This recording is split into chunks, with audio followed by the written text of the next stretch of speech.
여러분 반갑습니다. 시촌입니다. 여러분, 대출을 받아서 집을 지으면 어떻게 될까요? 사람들이 대부분 돈이 없잖아요. 물론 돈이 많은 사람도 있는데 돈이 없으니까 나 집을 짓고 싶은데 대출을 받아서 집을 지으면 어떨까? 이런 생각을 할 수 있습니다. 그런데 제가 여러분과 같이 경매 물건을 진짜 많이 분석을 해봤잖아요. 그런데 대출 받아서 집을 지으면요, 여러분 망합니다. 이거 망합니다. 물론 대출 받아서 집 지은 다음에 망하지 않는 분들도 있겠죠. 그런데 경매 물건을 보면은 대출 받아서 집을 지을 때 망하는 거는 거의 공식인 것 같아요. 이거는 그 공식이 과연 어떤 공식인지 오늘은 이 경매 물건을 보면서 같이 한번 살펴보고 공부해 보도록 하겠습니다. 자, 바로 이 집인데요. 여기는 가평 대성리입니다. 가평 대성리 유명하죠. 여기 바로 이 집이에요. 집을 아주 멋지게 지었습니다. 여기 석축을 좀 보세요.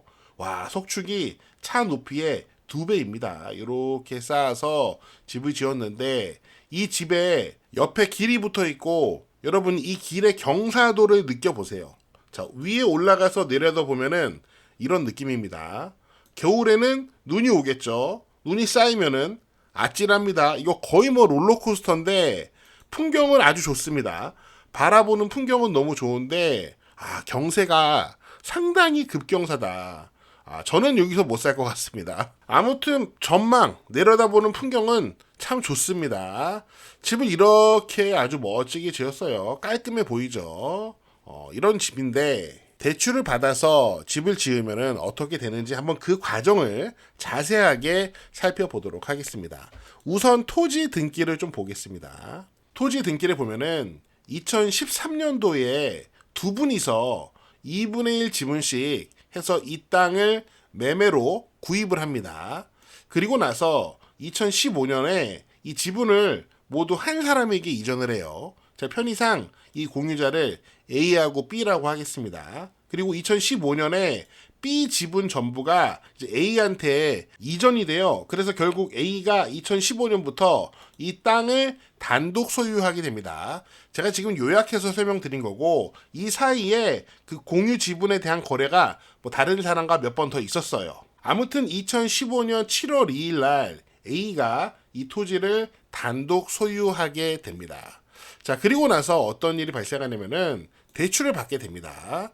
2015년 9월 3일 날 채권 최고액 2억 3,640만 원으로 이렇게 대출을 받는데 은행한테 대출을 받은 거예요. 당시에는 여기 건물이 없었어요. 그런데 돈 빌려준 은행 입장에서는 불안하잖아요.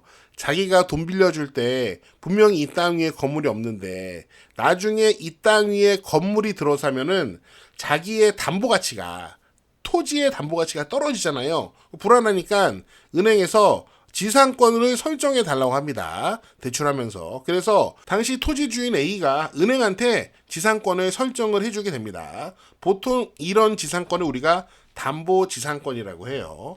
여기 보면은 목적과 범위가 있는데 이 토지 전부예요. 이 토지 전부에 대해서 이제 은행이 지상권을 갖게 된 거죠. 이렇게 대출을 받아서 건물을 짓습니다. 집을 짓습니다. 여러분 그 다음에 일이 어떻게 진행이 되겠습니까? 그 대출을 잘 감당하는 사람들도 있어요. 집 지으려고 대출을 받았지만 어떻게든 수익을 내서 돈을 갚아 나가는 사람들도 있는데 그거를 감당하지 못하는 사람들도 상당히 많이 있습니다. 그래서 결국 이 은행이 돈 빌려준 은행이 임의 경매를 신청을 해요. 그래서 경매가 진행됐는데 이 경매는 토지에 대한 경매입니다. 왜냐면은 돈을 빌려준 은행은 토지를 담보로 이제 돈을 빌려줬잖아요. 그래서 그 토지를 경매로 넘긴 거예요. 그리고 이 경매가 낙찰이 됩니다. 임의 경매로 매각이 됐죠. 2021년 9월 17일 임의 경매로 매각이 됐고 여기 보니까 낙찰자는 주식회사 땡땡땡땡 법인이에요. 여기 로드뷰를 보시면은 이게 2020년 10월입니다. 그러니까 2021년에 법인이 이 토지를 낙찰받았을 때 이미 건물이 거의 다 지어진 상태였다는 거죠. 자, 여기 낙찰자 이 주식회사 법인은 왜 땅 위에 건물이 있는데 낙찰을 받았을까요? 여러분 지금까지 살펴보셨으니까 아마 아실 거예요. 이 낙찰자가 생각했을 때는 이 건물을 위한 지상권은 성립하지 않는다. 이렇게 생각을 한 거죠. 여러분 왜 그런지 아시겠어요? 우리 지금까지 쭉 살펴봤잖아요. 우리가 아까 살펴봤지만 여기 지상권, 이 토지 전부에 대한 지상권이 은행한테 있잖아요. 은행한테 지상권이 있으니까 건물에는 지상권이 없는 겁니다. 그러니까 낙찰자 생각에 야, 이 건물을 위한 지상권이 없으니까 나는 이 토지를 낙찰받아서 건물 철거 및 토지 인도 청구를 해야겠다. 이렇게 생각하고 이 법인이 땅을 낙찰을 받은 겁니다. 그러면은 그 다음에 절차는 뭘까요? 자, 이거는 현재 건물만 경매가 진행되고 있는데 이 건물에 대한 매각물건 명세서의 일부입니다. 여기 읽어볼게요. 배당 요구권자 주식회사 땅땡땡땡이가 이 사건 건물의 철거와 건물 대지에 대한 인도를 명하는 판결을 득하고 해당 판결이 확정된 자료를 제출하였다. 토지주가 건물주한테 야 건물 철거하고 토지 내놔라 이런 판결을 받아서 확정까지 됐대요. 그래서 지금은 건물만 경매로 넘어간 상황인데 보통 이런 경우에 토지주가 경매를 신청하거든요. 그런데 현재 경매 사건은 이 건물주 A죠. 건물주 A의 또 다른 채권자가 건물 경매를 신청한 상황이에요. 그렇다면 경매가 어떻게 진행이 될까요? 이 건물의 감정가가 거의 3억인데 현재 쭉 유찰이 되고 있습니다. 우리가 살펴봤지만 이거는 아무래도 계속 유찰이 될 거예요. 왜 그런가요? 건물에 대해서 건물 철거와 토지 인도에 대한 판결이 확정돼서 이거는 낙찰받을 사람이 없습니다. 낙찰받아도 여러분 건물 철거해야 되고 토지를 돌려줘야 되는데 이걸 어떻게 낙찰을 받습니까? 그리고 게다가 매각물건 명세서를 보시면은 임차인이 이렇게 둘이 있습니다. 1층에는 보증금 2억, 2층에는 보증금 7,500 이렇게 권리신고가 되어 있습니다.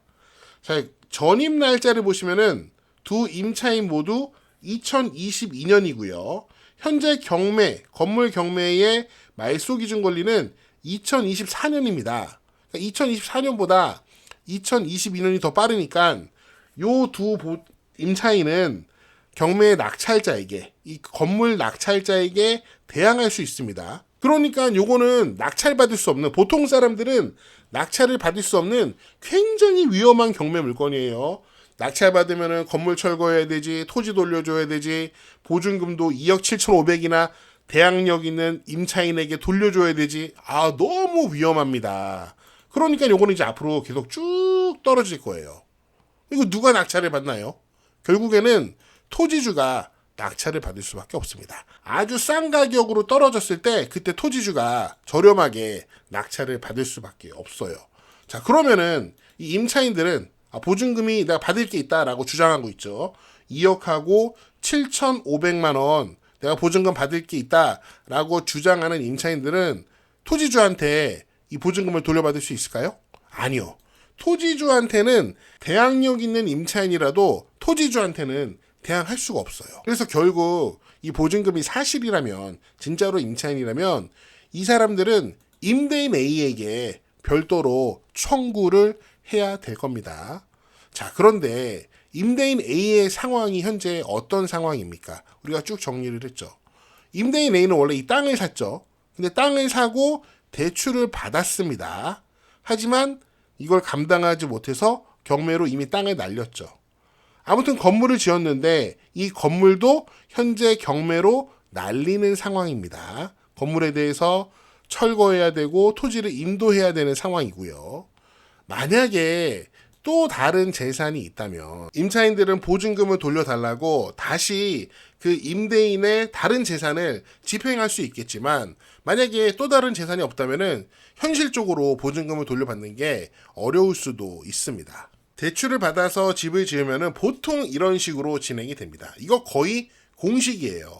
그래서 보통 이런 상황에서 이득을 보는 사람은 이 토지 낙찰자, 그 사람밖에 없습니다. 토지는 정가대로 낙찰을 받았다고 해도 결국에는 건물은 나중에 아주 저렴한 가격에 낙찰을 받게 되니까 토지 낙찰자는 이득을 본다고 할 수 있겠죠. 그래서 여러분 웬만하면은 여러분 시골에 집을 짓고 싶다 그러면은 대출 받지 마시고 여유 자금으로 여러분 여유 자금에 맞춰서 집을 짓는 게 제가 보기에는 바람직하지 않나 그런 생각이 듭니다. 네, 제가 준비한 내용은 여기까지인데요. 여러분은 어떻게 보셨는지 여러분의 다양한 의견을 댓글로 남겨주시고요. 저는 다음 영상에서 더 재미있고 유익한 내용으로 돌아오겠습니다. 여러분, 시촌어게인!